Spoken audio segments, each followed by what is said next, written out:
민중당 광주시장 윤민호 예비후보 스튜디오에 나와 계시는데요. 광주의 현재 미래를 위한 이 정당의 공약 관련 이야기 들어보겠습니다.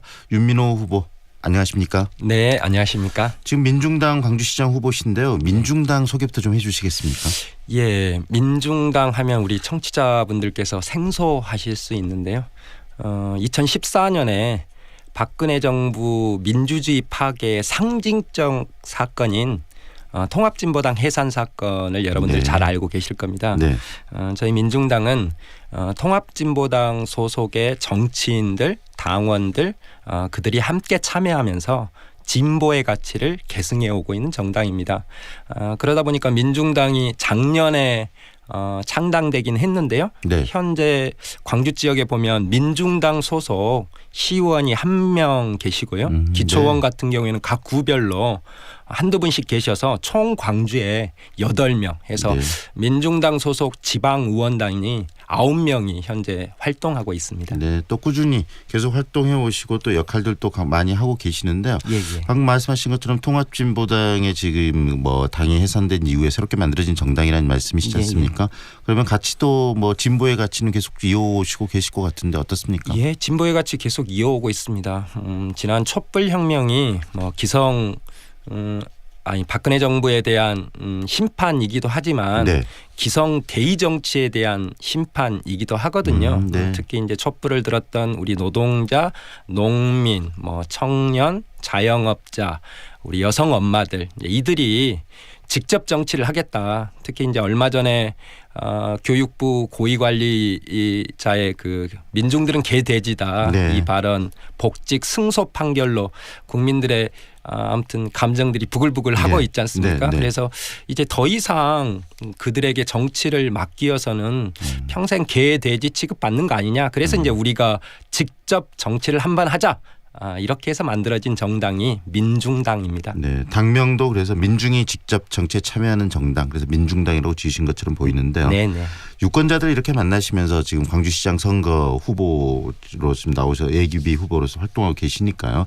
유권자들 만났을 때 이런 이야기 하시면 반응은 어떻습니까?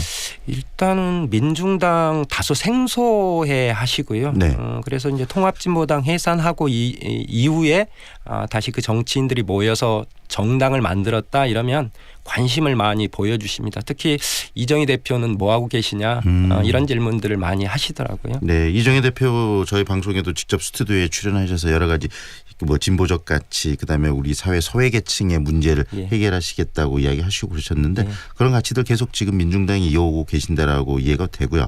광주시장 후보로 출마하셨으니까 이제 광주 이야기도 좀 나눴으면 좋겠는데 지금 민선 6기 광주의 모습 어떻게 판단하고 계십니까? 저는 안타까운 말씀을 드리고 싶은데요. 저는 좋은 점수를 드리기가 좀 어렵습니다. 네.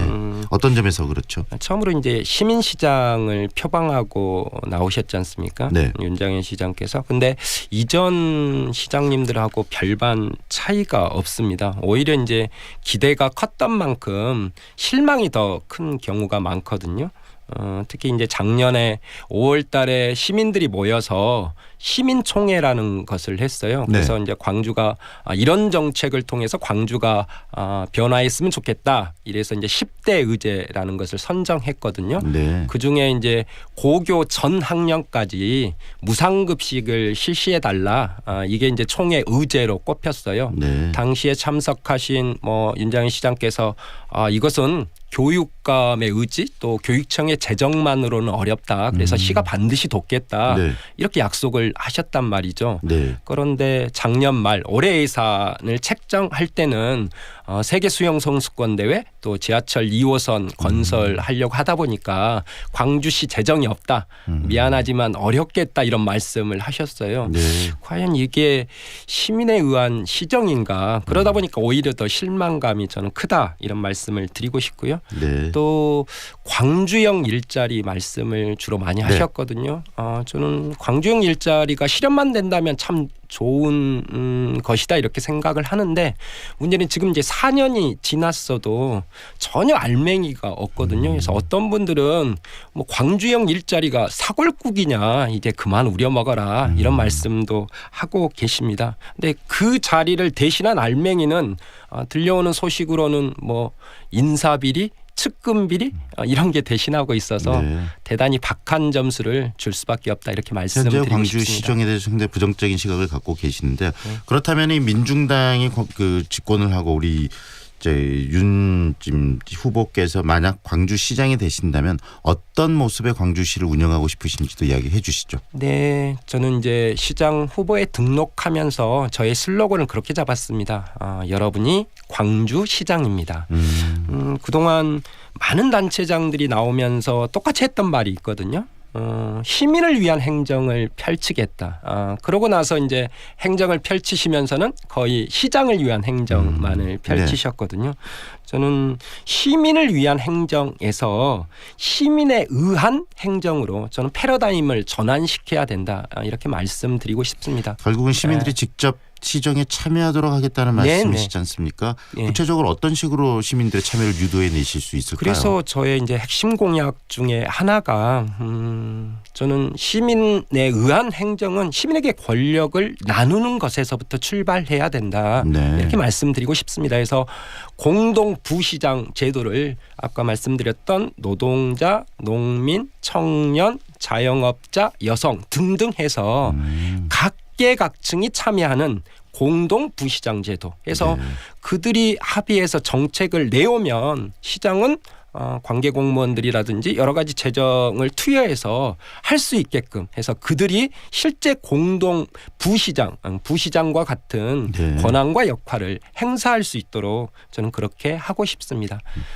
그리고 또 두 번째로는 광주가 민주주의의 상징 아닙니까? 네네. 그리고 이제 노무현 정부 때부터 아시아 문화 중심 도시를 네. 선정되었고 지금 이제 추진하고 있어요. 근데 현재 사업이 지지부진하고 있거든요. 네네.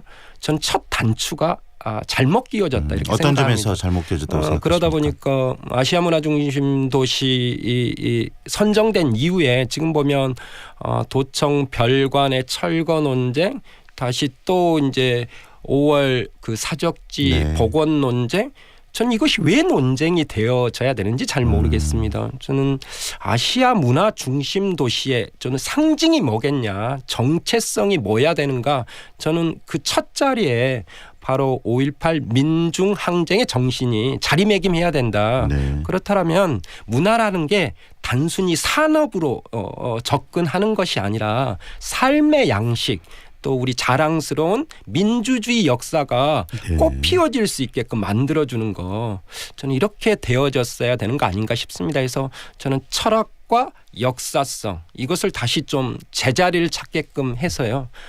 광주가 예를 들면 사적지부터 시작해서 거기에 보면 뭐 7개 문화권역 네네. 아직도 이제 예산이 뭐 지금 아시아 문화전당 하나만 만들어졌거든요. 그렇죠. 7개 문화권역 예. 아직 뭐 추진도 안 되고 있는 상태 아직 뭐 아니겠습니까? 4조 이상의 예산이 네네. 더 들어가야 되는 것이기 때문에 저는 이렇게 해서 광주를 그 민주주의의 역사 또 풍부한 문화 좀 이런 것이 어우러져서 역사와 문화 중심 도시 이렇게 만들고 싶고요. 그렇게 하기 위해서는 지금 이제 아시아 문화전당 이게 좀 애매모호합니다. 그래서 저는 5.18 문화전당 이렇게 해서 정체성을 분명히 하는 것에서부터 저는 시작하고 싶습니다. 일단은 우리 후보님의 공약은 광주의 정체성을 좀 분명하게 하는 시장이 되겠다. 네. 그리고 시민들의 참여를 적극적으로 이끌어내서 시민들에 의한 정책을 집행하겠다는 말씀을 이해를 네. 하고요.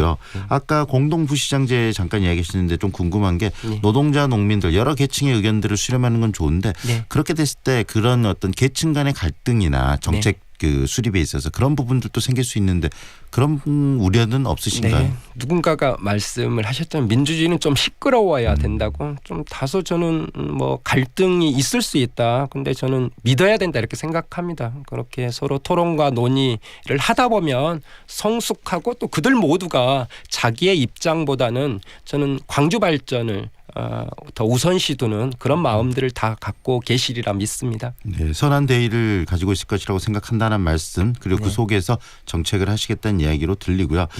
구체적인 현안 이야기 하나 더 여쭤보고 싶은데 지금 금호 타이어 이 해외 매각 가지고 굉장히 시끄럽지 않습니까? 네. 여러 뭐 대안들도 뭐 후보들도 내놓고 그렇던데 우리 윤 후보가 갖고 계시는 금호 타이어 문제 어떻게 풀어야 된다고 생각하십니까? 네, 저는 이제 어제 그 금호 타이어 노동자들과 함께 서울에서 함께 올라가면서